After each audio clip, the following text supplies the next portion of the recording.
BRS లో గెలిచి కాంగ్రెస్ లోకి వెళ్లిన 10 మంది ఎమ్మెల్యేలపై అనర్హత వేటు వేయాలని ఎమ్మెల్యే జగదీష్ రెడ్డి అన్నారు. ఫిరాయింపు ఎమ్మెల్యేలపై అనర్హత వేటు వేయాలని స్పీకర్ కి ఫిర్యాదు చేశామని చెప్పారు. ఫిరాయింపు పిటిషన్లపై పార్టీ మారిన ఎమ్మెల్యేలు ఇచ్చిన సమాధానాలపై బీఆర్ఎస్ సమాధానం ఇచ్చింది. వ్యక్తిగత ప్రయోజనాల కోసం 10 మంది ఎమ్మెల్యేలు పార్టీ మారారని జగదీష్ రెడ్డి ఆరోపించారు. ఆ 10 మంది ఎమ్మెల్యేలు పార్టీ మారలేదంటూ బుకాయిస్తున్నారని, అయినప్పటికీ వాళ్లు తప్పించుకోలేరని అన్నారు.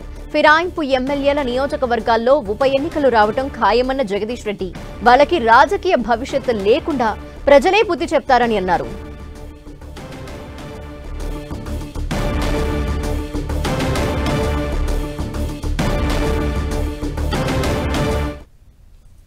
ఇంత స్పష్టంగా అవకాశం ఇచ్చిన పార్టీకి గెలిపించిన ప్రజలకు ద్రోహం చేసి పార్టీ ఫిరాయించి మీ వ్యక్తిగత ప్రయోజనాల కొరకు నమ్ముకున్న వాళ్ళని నమ్ముకొని చెడపని చేసిందే కాక ఇంకా తప్పించుకుందామని దాంట్లో నుంచి ఏదో టెక్నికల్ అంశాలతో తప్పించుకుందామని ఎన్ని రోజులు వీలైతే అన్ని రోజులు వెంటిలేటర్ మీద కొనసాగుదామని ఒక ప్రయత్నం చేస్తున్నారు. వాస్తవానికి ఒప్పుకొని తప్పు చేసినాం అన్నాడు, ఏదో క్షణికావేశంలో పోయినామో, ఏదో తొందరపాటు ఆశలు పెడితే పోయినామో, పొరపాటు చేసినామని చెప్పి నియోజకవర్గ ప్రజల ముందర ఒప్పుకొని ఆడ కొనసాగదలుచుకుంటే రాజీనామాలు చేయాలి, లేదనుకుంటే వచ్చి ఆ ముచ్చట కేసీఆర్ కాడ పెట్టుకోవాలి. ఈ పిటిషన్ నోటీసులు వచ్చినాక ఏం జరిగింది? 10 మంది కేసీఆర్ దగ్గర పోల్సిన ఎక్కడ పోయినరు? రేవంత్ రెడ్డి ఇంటికి పోయింది.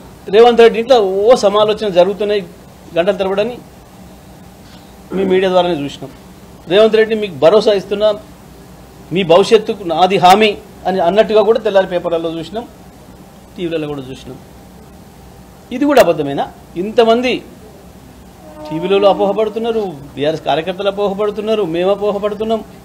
మీరు చేసింది ఏది కూడా పొరపాటు కాదా? మీరు ఎన్ని చేసినా తప్పించుకోలేరు. తప్పకుండా దొరికిపోయిన దొంగలు మీరు, అందులో సందేహం ఏం లేదు. స్పీకర్ గారు చేసే నిర్ణయం చట్టానికి అనుకూలంగా ఉంటే సరే, లేదంటే ఆల్రెడీ మేము కోర్టు మెట్లు ఎక్కున్నాం కాబట్టి, కోర్టే గడువు ఇచ్చింది కాబట్టి, ఇంకా ఇది కంటిన్యూస్ ప్రాసెస్లోనే ఉంది కాబట్టి, ఇక్కడ ఒకవేళ తప్పించుకున్నా కోర్టులో తప్పించుకోలేరు. తప్పకుండా మీ ఎన్నికలు రద్దు అవ్వడం ఖాయం, ఉప ఎన్నికలు రావడం ఖాయం. దాంట్లో ప్రజలు మిమ్మల్ని శాశ్వతంగా రాజకీయాల నుంచి దూరం అయ్యేంత పద్ధతిలో తీర్పులు ఇవ్వడం కూడా ఖాయం.